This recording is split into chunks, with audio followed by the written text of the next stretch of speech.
Tervist kõigile ja tere tulemast meie virtuaalsele õppekäigule.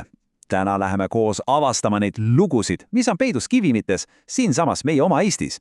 Nii et pange vaim valmis, läheme ja uurime koos, mis saladusi meie maapind tegelikult endas peidab.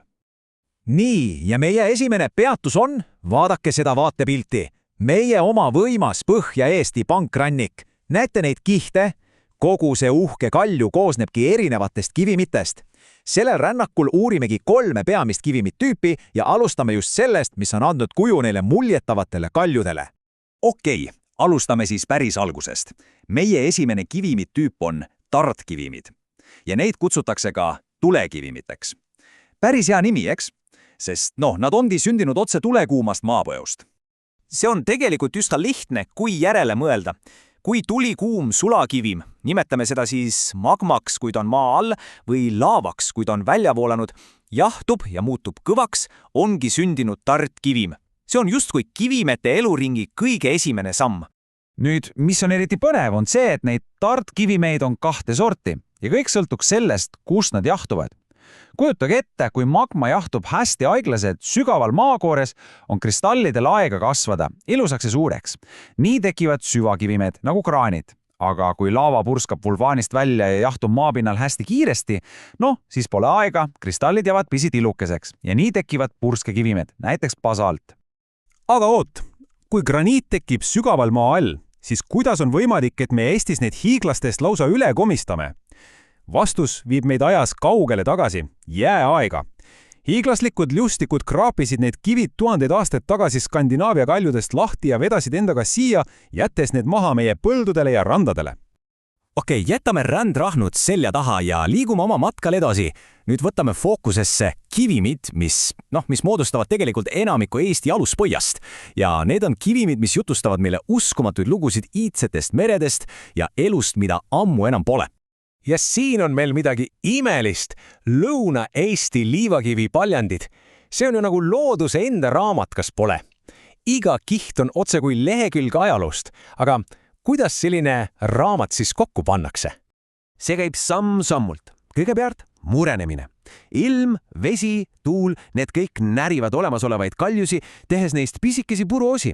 Siis teiseks transport. Tuul ja vesi haaravad selle puru kaasa ja kannavad minema tavaliselt kuhugi veekogu põhja. Kolmandaks, settimine. Seal need osakesed siis vajuvad põhja kiht-kihi haaval. Ja lõpuks 4. samm, tihenemine.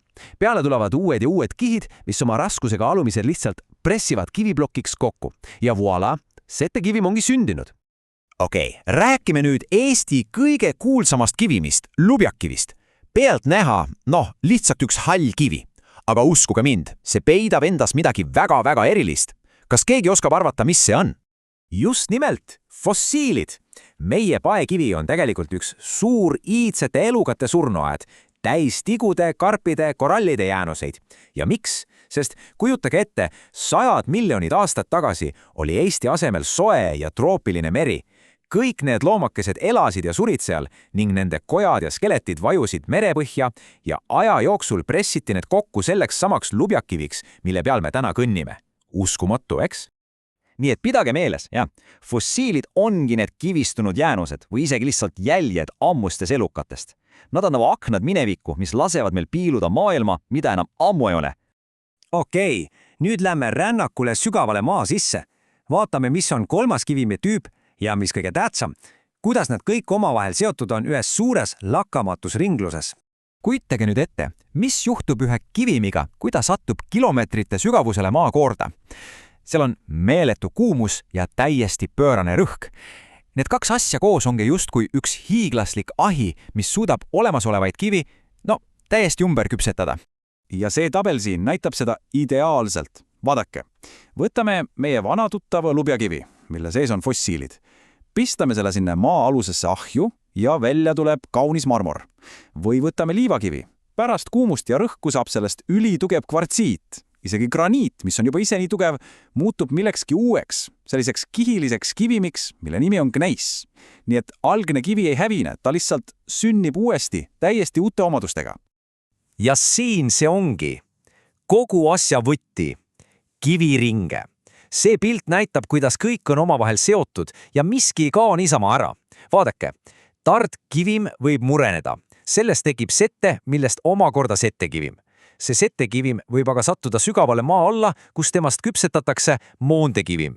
Ja kui see moondekivim veelgi sügavamale satub, sulab ta lõpuks üles, muutub tagasi maagmaks ja kogu ring algab otsast peale uue tartkivimina. See on üks lõputu protsess, mis on meie planeeti kujundanud juba miljardeid aastaid. Okei, aitab maa all ringi vaatamisest. Tuleme nüüd tagasi siia, meie igapäevaellu. Sest need kivid ei ole lihtsalt ilusad vaadata looduses. Me kasutame neid absoluutselt iga päev. Näiteks marmor. Me just õppisime, et see tekib lubjakivist. Ja kuna ta on suhteliselt pehme, aga samas ilus ja vastupidav, siis on see ideaalne materjal skulptooritele. Nagu see kuulus Heraklase kuju siin. Aga nüüd valmistuge üllatuseks. Mäletate kvartsitiiti, seda ülitugevat kivi, mis tekib liivakivist. Sellest saadakse ainet nimega reni. Ja teate, mis renist tehakse? Arvutikiipe. Just, see tähendab, et kivi, mis kunagi oli lihtsalt rannaliiv, on nüüd sinu nutitelefoni ja arvuti ajuks. Päris hull, kui sellele mõelda, eks. Ja muidugi, see nimekiri on tegelikult palju pikem. Me kasutame neid ju ehituses. Majad, sillad, me paneme graniitkilustikku teede alla, et need vastu peaksid. Liivast teeme klaasi, meie oma põlevkivi annab meile elektrit ja sooja ja peaaegu kõik metallid, mida me kasutame, kaevandatakse ju maakidest ehk kivimitest. Nii ja sellega ongi meie virtuaalne matk vaikselt leppule jõudmas. Teeme kiire kordamise ja siis on juba teie kord silmad lahti hoida. Mis on siis see kõige olulisem, mis meelde jätta? 3 kivimetüüpi, tard, sette ja moondekivimed. Ja see, et nad kõik on osa ühtest suurest ja lõputust kivimiringest, mis meie planeeti pidevalt muudab. Nii et järgmine kord, kui te olete kuskil rannas ja võtate kätte mõne ilusa sileda kivi, mõelge hetkeks. See kivi siin teie käes, see võis kunagi olla osa tulisest laavast või Iidse mere põhjast või olla pressitud kokku kilomeetrite sügavusel maa all. Igal neist on oma lugu. Ja nüüd küsimus teile.